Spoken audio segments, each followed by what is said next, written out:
Greetings, everyone. Well, what's this mystery update gonna be about? Yeah, I kind of left some tantalizing hints at the end there, and I think a couple of you got it. What are we gonna talk about? Graphic novels. Of course it's gonna be graphic novels. I think that's pretty much all that was left that I didn't say the next update was gonna be about. Yeah, so picked up some new graphic novels over the past little while, and thought it was about time I did an update video about them because, well, they're cool. And I like graphic novels, and I know you guys like graphic novels, so why am I keeping all the fun to myself? I should do a video about them. Yeah, so, again, these are ones that I picked up a little while ago when money was a little more plentiful. Yeah, well, happy days will be here again eventually. I'm just not exactly sure when right now. So, aside from Christmas presents and, of course, packages that you guys sent, this could be the last of the new stuff for a while. Unless I suddenly come into ungodly sums of money. I don't know. We'll see. But, oh well. It's not like there isn't plenty of stuff on the shelves that I haven't done videos about yet. You know, I mean, there's a lot that I can talk about. It doesn't always have to be updates. I mean, there's lots of things that I've had for ages that I'd like to do reviews about, and I will eventually. But for now, it's update time. New graphic novels today on the Multimedia Chronicles.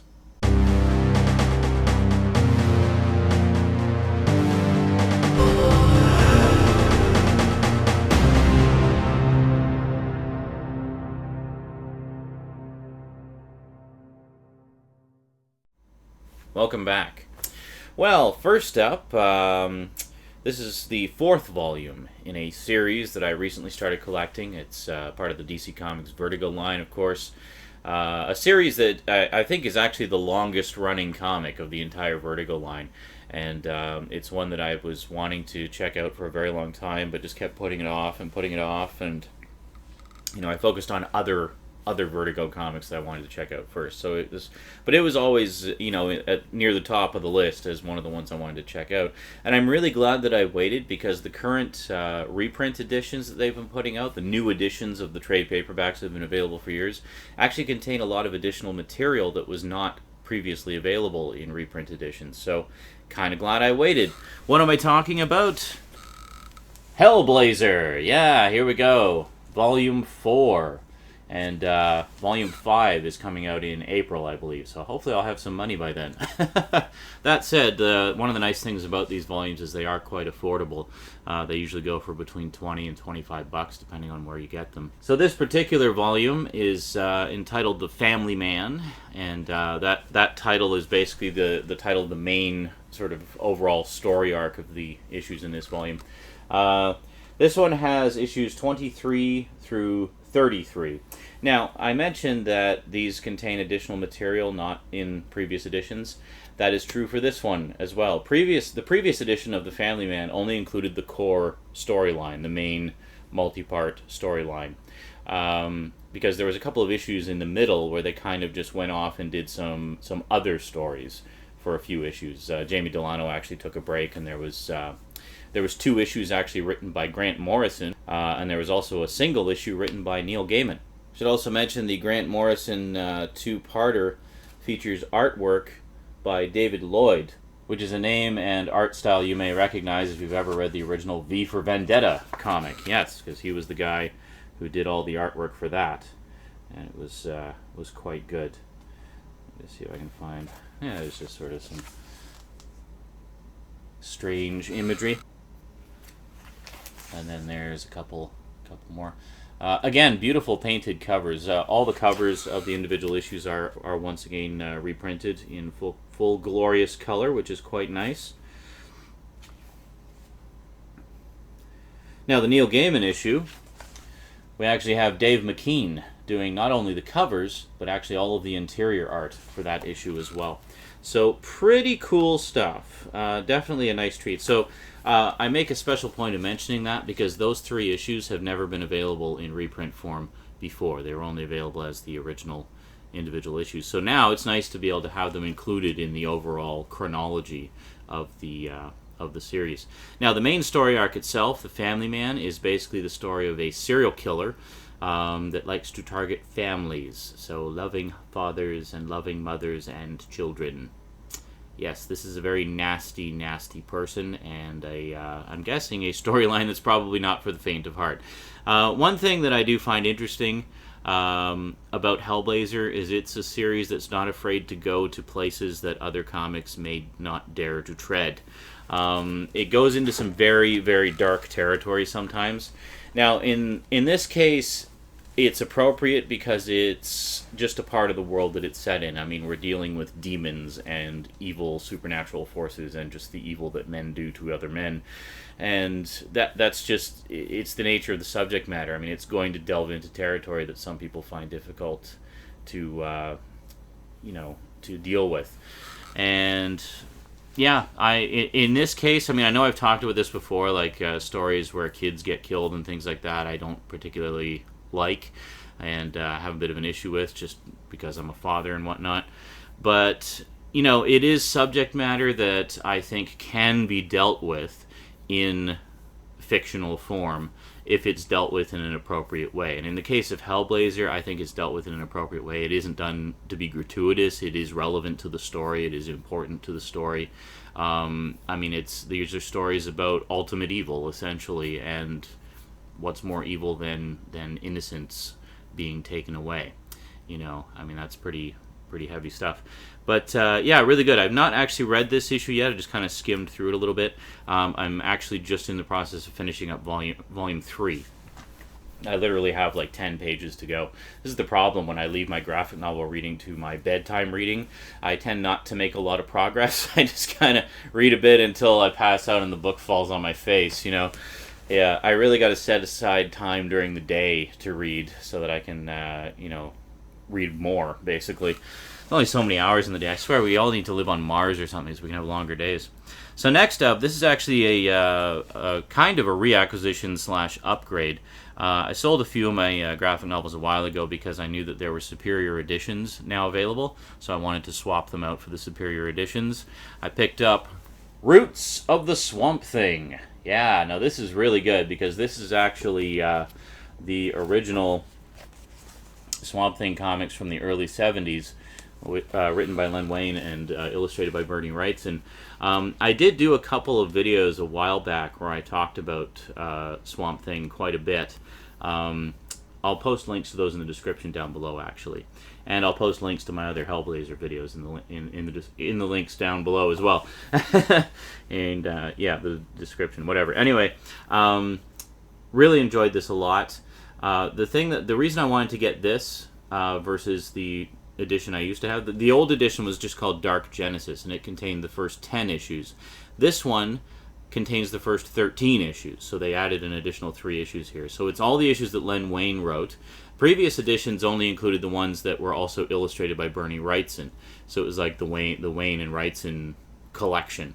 But this one is more of a Len Wein collection because it also includes the 3 issues that Nestor Redondo illustrated after Bernie Wrightson decided to move on to other things. Yeah, and it's a shame that those have not been included until now because they're still excellent issues and they're easily on par with the previous 10. But and Nestor Redondo is no slouch when it comes to art. I mean, he's an excellent artist. But I guess it's hard to live in the shadows of just the legend that is Bernie Wrightson. But anyway, Roots of the Swamp Thing, very cool. Contains everything that was in Dark Genesis and more. Very, very cool indeed. So a couple of nice additions to the Vertigo graphic novel collection. Now, next up is something that I actually didn't even know existed. And when I saw it on the shelf, it was just like an instant grab. I had to get this. Now, to fully explain what this is, we kind of give it away a little bit. Well, let me see if I can do this. This is actually based on... It's a graphic novel adaptation of a novel that was based on an unaired pilot. However, there was an aired version of that pilot that later went to a short-lived series. This version of the pilot script, however, was never produced. The version that made it to air was a heavily altered version. The core elements of the story are essentially the same, but there's little subtle things that make it different, that make this version kind of like the what it might have been version. So in I haven't read the whole thing. I just kind of skimmed through it just to sort of see what some of the differences were. But yeah, I can honestly say from what I've seen, if they had gone with this version of the story and the TV version, I think the TV version would have been a lot better. What am I talking about? Harlan Ellison's Phoenix from the Ashes. Now, what is Phoenix from the Ashes? You probably never heard of that TV show. Well, yeah, because Phoenix Without Ashes. Phoenix Without Ashes. My mistake. You probably never heard of that TV show, and that's because, well, that's not what the TV show was called. This is what the original pilot script was called, and, well, it wasn't produced in that form. But if we take a little look here, essentially what we have is the story of an Amish man living in this nice little community, and he's got a girlfriend that he wants to marry, but things are not going so well. And then he discovers there's some strange goings-on behind the scenes there. And finds himself... he basically leaves the Amish community through this mysterious exit and finds himself in a world that he does not understand. Because it turns out... Let me see if I can find it here. It turns out... he's actually on a spaceship in the middle of deep space. A spaceship called the Ark. And the Amish man's name is Devon. Is it starting to sound familiar to some of you? Yes, this is the graphic novel adaptation of the novelization of Harlan Ellison's unproduced screenplay for the pilot episode of The Starlost. That's right. So being a huge fan of the old 70s series, I was really curious about the original version of the story and sort of to see what might have been. And I gotta tell you, I definitely like what I see in that. But it's kind of a bittersweet thing, because as much as, it's exciting to see what might have been, that's as far as it goes. I mean, you read this graphic novel and you'll really, I guarantee you'll really enjoy it if you like, some quality science fiction. You read this graphic novel and then, it's a pilot episode, essentially. It's chapter 1 of what was going to be a much bigger story. And it's just kind of leaves you wanting more. Leaves you waiting for a volume 2 that's basically never going to come. So it's cool, it's interesting, it's entertaining, but it's also frustrating at the same time, because, you read this and you see this, and you see potential in the show when you watch it, but you read this and then see just how great the show could have been, like with the original concept. The problem with the show, I've done a review of the show before as well. I'll include links to that in the description too. There's gonna be a lot of links in the description, so happy viewing. The problem with the show, of course, was it was just a case of excessive studio tinkering, and it just did not. And they cut the budget to the point where they basically just did it like the absolute lowest budget, just using cheap blue screen effects, like shot it all on videotape and stuff like that, and it really suffered as a result of it. And they just kind of dumbed down the story and the scripts as well. It was originally envisioned to be like the proverbial intelligent, thinking man's sci-fi series, and the studio just destroyed it, basically, which is unfortunate. It's not to say it's a total write-off. I do enjoy it as, early 70s low-budget sci-fi, but seeing the graphic novel and seeing what might have been, it's disheartening, to think like, wow, they had such a great idea and it was just ruined, But that said, I do still enjoy the show for what it is. So there you go. That is it for the updates for the graphic novels and stuff. Some pretty cool things. Definitely looking forward to checking out the new Hellblazer. Oh, I should mention something about Hellblazer. I took a peek ahead on Amazon just to see what Volume 5 was going to be. I said that Volume 5 was going to be Dangerous Habits. Now, Dangerous Habits is one of the all-time great Hellblazer story arcs. A good chunk of it was an inspiration for quite a bit of the movie as well. Like, the movie drew on that story arc quite a bit. And it also marks when Grant Morrison took over and started his legendary run on the series. So I was a little concerned. I thought, well, wait a minute. There's still like 6 or 7 issues done by Jamie Delano that haven't been reprinted yet. Are they just going to skip over those and go straight into Grant Morrison's run?